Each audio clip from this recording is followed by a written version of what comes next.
할렐루야, 존귀하시고 자비로우신 하나님을 찬양합니다. 오늘 이 시간 각자 처서 가정에서 함께 마음을 모아 하나님께 금요 예배를 올려드리겠습니다. 다 같이 기도하시겠습니다. 참 좋으시고 고마우신 하나님 아버지께 영광과 찬송을 올려드리옵나이다. 예수님의 이름으로 기도드리옵나이다. 아멘. 우리 시간 함께 찬송가 94장, 새 찬송가 94장, 옛 찬송가는 102장 되겠습니다. 94장 찬송 함께 부르십니다.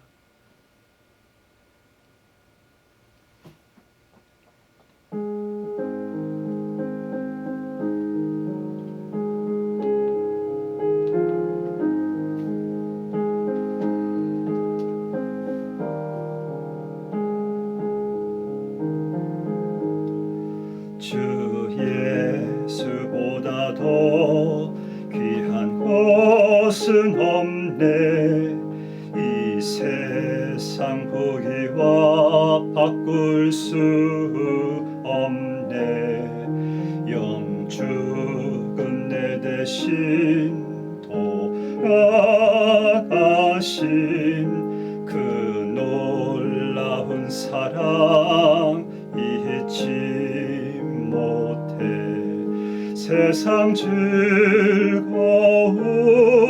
다 버리고 세상 자랑 다 버렸네. 주 예수보다 더 귀한 것은 없네. 예수 밖에는 없네. 아멘. 주 예수보다 더 귀한 것은 없네. 이 세상 명예와 바꿀 수 없네. 이전에 즐기던 세상 일도 주 사랑하는 마음 빼지 못해. 세상 즐거움 다 버리고 세상 자랑 다 버렸네. 주 예수보다 더 귀한 것은 없네. 예수 밖에는 없네. 주 예수보다 더 귀한 것은 없네. 이 세상 행복과 바꿀 수 없네. 유혹과 핍박이 몰려와도 주 섬기는 내 맘 변치 않아. 세상 즐거움 다 버리고 세상 자랑 다 버렸네. 주 예수보다 더 귀한 것은 없네. 예수 밖에는 없네.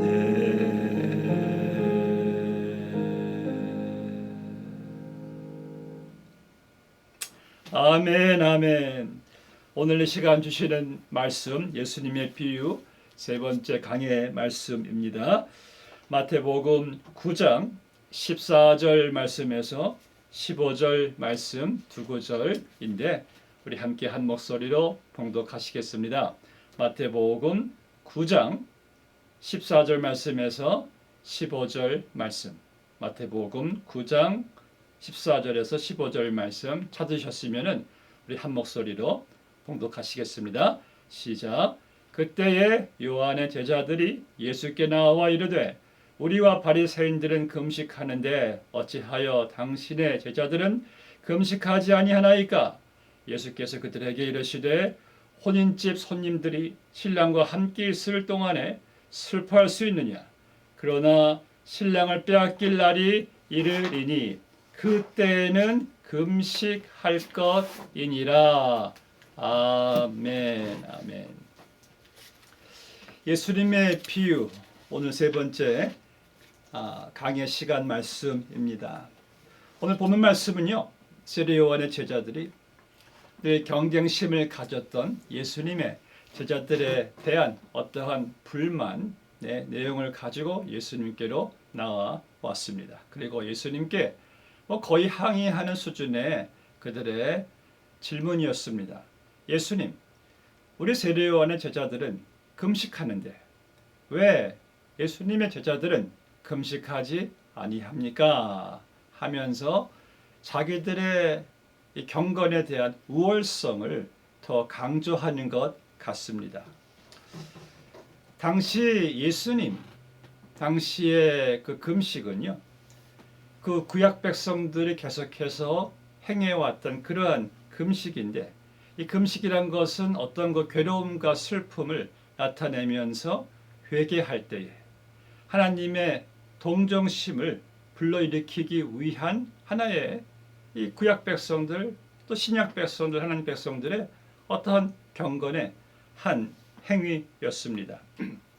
그래서 예수님 당시에는 또 이 로마의 압제로 인해서 이 국가적 재난을 위해 슬퍼하고 애도하며 이 금식을 해왔던 것으로 보게 됩니다. 또 요한의 제자들은 자기의 스승 영적 지도자였던 세례 요한도 옥에 감금되어 있고요. 그리고 또한 나라적인 비운으로 말미암아 금식을 이들은 했던 것을 알 수가 있습니다. 그런데 그런 자기들은 금식하는데 금식하지 않는 예수님의 제자들이 괘씸해 보였던 것이죠. 그래서 예수님께로 따진 거예요. 아니 예수님, 바리새인들도 금식하고 우리도 지금 이렇게 금식하는데 왜 예수님의 제자들은 금식하지 않는 겁니까? 예수님께서는요, 금식 자체를 거부하지 않으셨습니다. 일찍이 예수님께서도 40일 광야에서 금식하신 것을 알 수가 있습니다. 그리고 또 15절 말씀에 보니까 예수님께서도 금식을 인정하셨잖아요. 그때에는 금식할 것이니라. 그러니까 예수님께서 말씀하신 포인트는 금식할 때 곧 슬퍼하고 괴로워할 때가 있으나 지금은 그러할 때가 아니라는 거예요. 그리고 이제 15절 말씀부터 비유로 설명하십니다. 예수께서 이르시되 혼인집 손님들이 신랑과 함께 있을 동안에 슬퍼할 수 있느냐.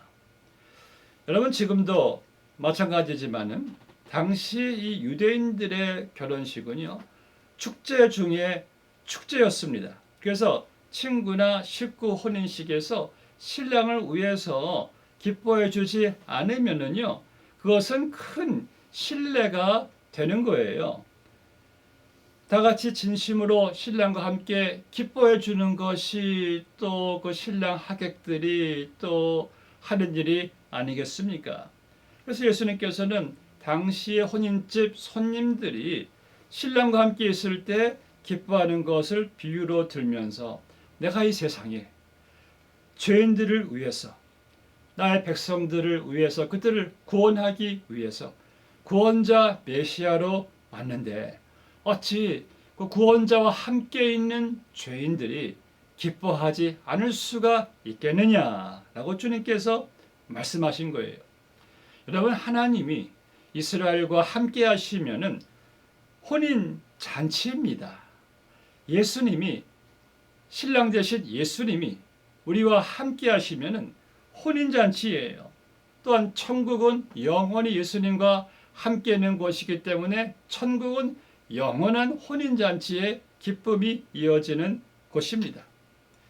이 결혼식에서 신부의 기쁨이 있다면은 무엇이겠습니까? 신랑이죠. 결혼식이 아무리 성대하게 열리고 아무리 하객들이 많이 오고 아무리 음식이 산에 진미고 아무리 결혼식 장소가 호화스럽다 할지라도 신랑이 없으면은 다 아무 소용 없습니다. 그렇다면은 신부는 큰 슬픔에 잠겨 있을 것입니다. 그러나 결혼식에 다른 것들은 조금 연약하고 부족하다 할지라도 본인이 사랑하는 멋지고 늠름한 신랑만 있다면은 신부는 능히 그 신랑으로 기뻐할 수가 있다는 것입니다. 여러분, 마찬가지로 나의 삶 속에 예수님만 함께 계시면 되는 것이 아닌가요? 저는요, 저 영원한 천국도 만약 예수님이 안 계신다면은 제가 천국에 갈 이유가 없습니다. 저에게 있어서 천국의 기쁨은 지금 내 안에 계시는 예수님과 함께 영원히 살 수 있다는 것이 저의 천국의 큰 기쁨이 되는 것입니다. Jesus is enough. 예수님으로 족합니다. Jesus is all we need. 예수님이 우리에게 필요한 모든 것이 됩니다. 여러분, 구원도 축복도 만족도 평안도 소망도 은혜도 위로도 기쁨도 감사도 승리도 복음도 교회도 다 예수님이십니다. 예수님이 없으면은요 아무것도 아니고요. 예수님이 계시면 다 있는 거예요. 교회에 있으면은 교회를 찾는 분들의 전화가 많이 걸려옵니다. 지금까지 참 많이 걸려왔어요. 우리 교회를 문의하는 분들이. 그런데 이분들이 교회에 대한 관심이 참 많습니다. 교회 여러 가지 본인들이 알고 싶어 하는 것들도 질문을 하고 하는데 놀라운 것은요. 그 중에 단 한 사람도 이런 질문을 한 사람이 없어요. 교회에 예수님이 계십니까? 교회에 예수님에 대한 기쁨이 있습니까? 교회가 예수님으로 감사하고 만족합니까? 그런 질문을 하시는 분은 한 명도 없어요. 그러니까 하나같이 예수님 외에 다른 것에 대한 관심을 우리가 많이 가지고 있다는 사실을 깨닫게 됩니다. 여러분, 우리에게 있어서 우리가 정말 감사할 수 있는 유일한 조건을 찾는다면 예수님일 거예요. 우리의 가정도 우리가 감사할 수 있는, 기뻐할 수 있는 유일한 조건도 바로 예수님일 거예요. 우리의 예배도 심지어 우리의 죽음까지도 우리가 예수님으로만 크게 기뻐하고 기뻐할 수 있는 일이 아닌가요? 이 세상에 예수님보다 더 큰 기쁨이 어디 있겠습니까? 우리 옛 조상들이 늘 이렇게 한 말이 있습니다. 예수보다 더 큰 기쁨 없고 구원보다 더 큰 감사가 없도다. 정말 너무나 맞는 말이 아닙니까? 하박국 선지자는요, 그 사실을 알고 하박국 3장 17절에서 이렇게 선포했습니다.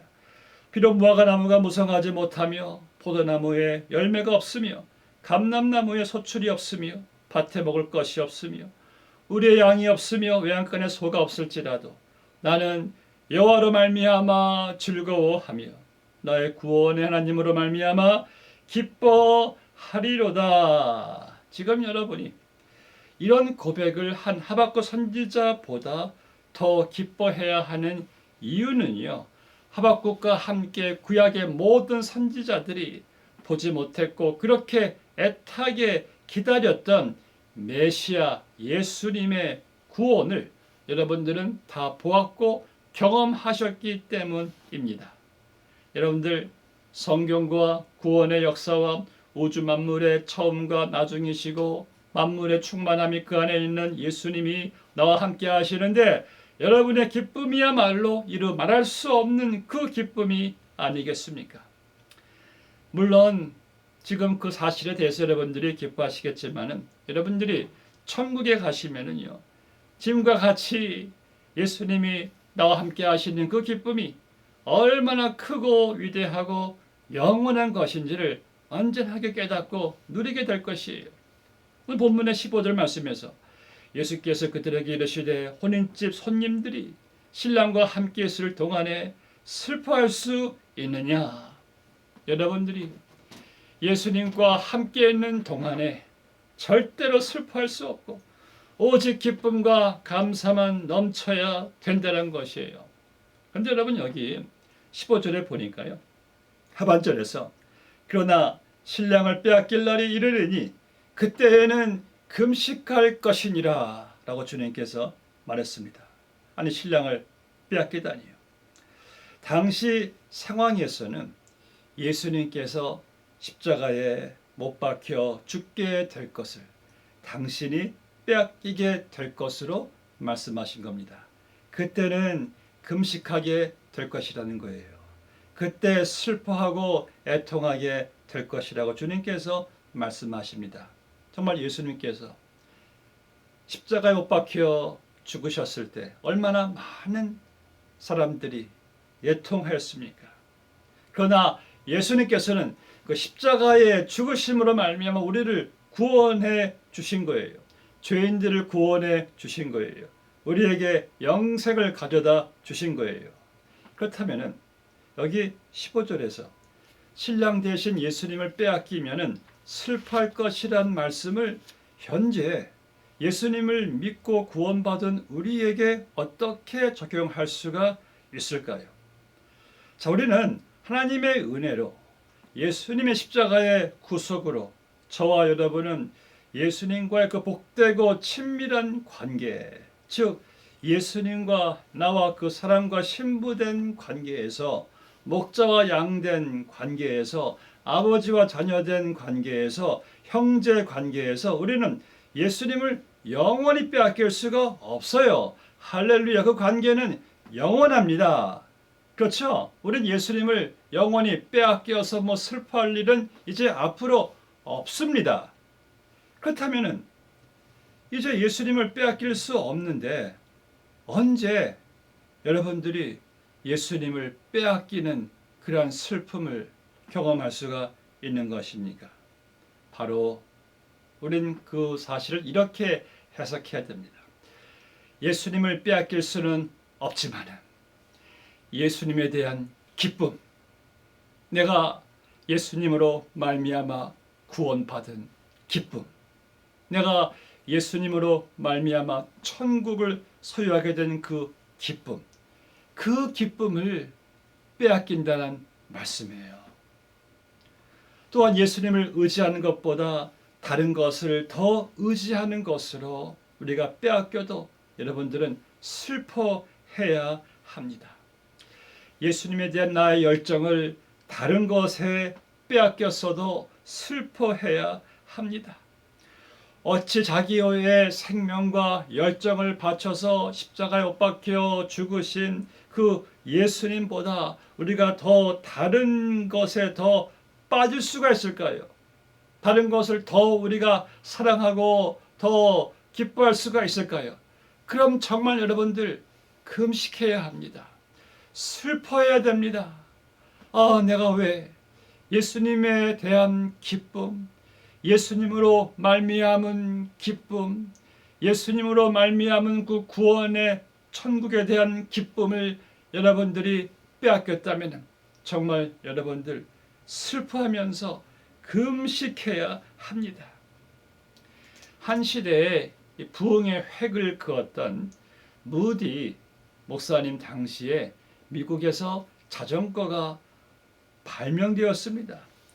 그래서 자전거가요 너무 재밌고 너무 신기하니까 사람들이 너도 나도 자전거를 타는 것이었어요. 그래서 온 국민이 자전거에 푹 빠져 있었을 때에 어느 주일날 무디 목사님이 설교 시간 때 교인들에게 자전거 타는 것을 금했다고 합니다. 지금 우리가 들으면은 그 자전거 좀 타는 것 가지고 왜 그렇게까지 할 필요가 있겠는가? 그러나 우리는 그 시절 성도들이 얼마나 예수님에 대한 기쁨과 사랑과 열정을 다른 것에 빼앗기지 않으려고 이들이 몸부림쳤던 것을 우리가 깨닫게 됩니다.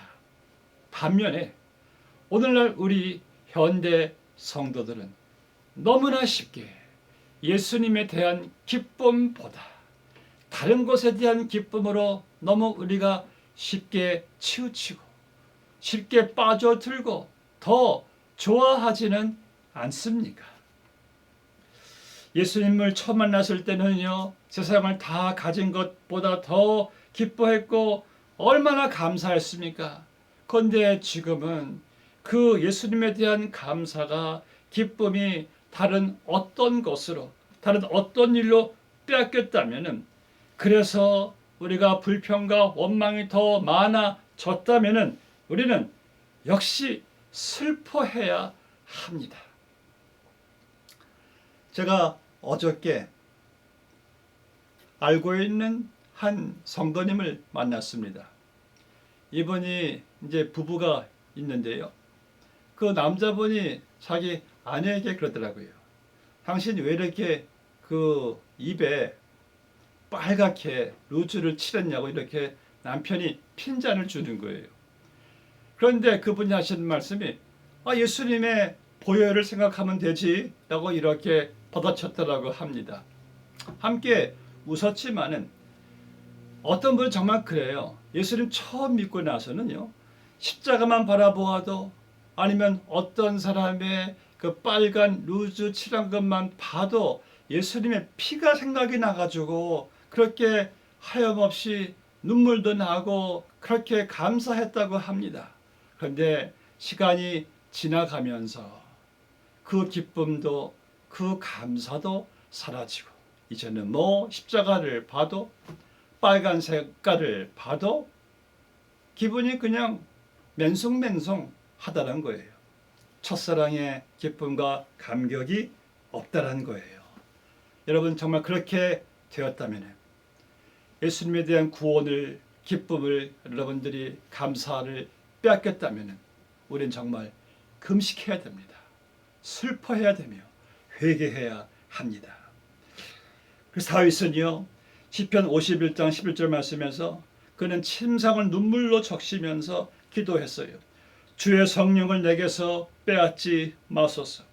빼앗긴 주의 구원의 즐거움을 내게 회복시켜 주소서 하고 하나님께 하염없이 침상을 눈물로 적시며 다윗이 기도를 한 것입니다. 구원의 기쁨을 빼앗긴 것에 대한 말할 수 없는 그 슬픔 말입니다. 오늘 예수님의 비유에서 예수님과 함께한 그 신랑의 그 친구들이 신랑과 함께 했을 때 어찌 기뻐하지 않을 수가 있겠느냐. 마찬가지로 우리 신랑 되신 예수님이 우리와 함께 하시는데 우리가 어찌 기뻐하지 않을 수가 있겠습니까?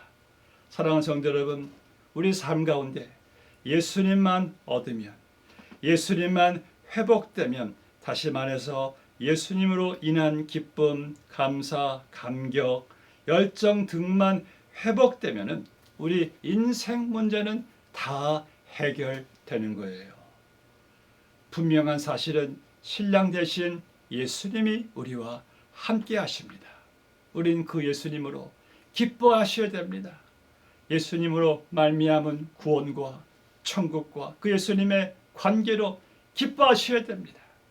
그 기쁨이 다른 어떤 것에 빼앗겼다면 오늘 여러분들 회개하시고 예수님으로 말미암은, 예수님으로 기뻐할 수 있는 그 기쁨이 다시 회복되시기를 주의 이름으로 축복합니다.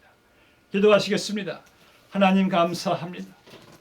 오늘 주의 말씀을 들으면서 우리가 예수님, 신랑 되신 예수님이 우리와 함께 하시는데 우리가 그 예수님으로 기뻐하지 못하고 그 기쁨을 다른 어떤 세상 일에, 세상 것에 빼앗겼다면 주여 그 기쁨을 회복시켜 주시옵시고 우리의 삶이 더욱더 예수님으로 말미암은 기쁨으로, 예수님으로 기뻐하는 기쁨이 넘치게 하여 주시옵소서. 예수님의 이름으로 기도드리옵나이다. 나이다. 아멘. 우리 시간 다 함께 찬양하시겠습니다. 주신 말씀을 묵상하면서요. 찬송가 565장, 새 찬송가 565장, 옛 찬송가는 300장 되겠습니다. 새 찬송가 565장, 옛 찬송가는 300장 되겠습니다.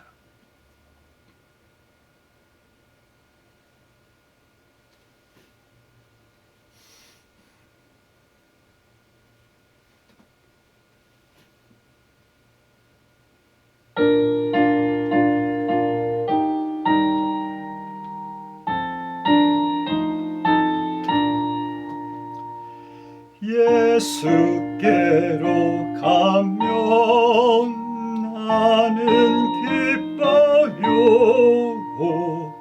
걱정 근심 없고 정말 즐거워.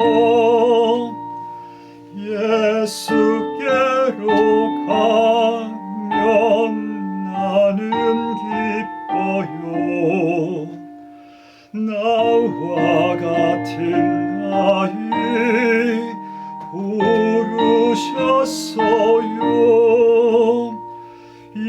예수께로 가면 맞아주시고 나를 사랑하사 용서하셔요. 예수께로 가면 나는 기뻐요. 나와 같은 아이 부르셨어요. 예수께로 가면 나 손을 붙잡고 어디서나 나를 인도하셔요.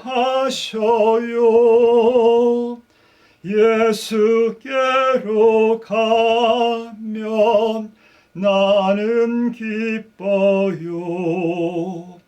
나와 같은 아이 부르셨어요. 아멘. 사랑하는 성도 여러분, 우리의 마음이 어린아이와 같이 단순한 마음이 되어야 할 것 같습니다. 우리는 너무나 세상 많은 여러 가지 일들에, 너무 많은 다른 일들에 우리의 마음속에 기쁨이, 평안이, 감사가 사라질 수가 있습니다. 우리는 어린아이에게 뭐 한 가지 갖다 주면 다른 거 다 잊어버리고 그 한 가지로 마냥 기뻐하는 것처럼 우리는 이 시간 단순한 마음으로 예수님 나와 함께 하심을 믿고 감사합니다. 어린아이와 같이 단순한 마음으로 이 시간 예수님으로만 기뻐하고 만족하고 감사하게 하여 주시옵소서. 그런 기도를 하나님께 올려드리시기를 바랍니다. 축도함으로 마치겠습니다.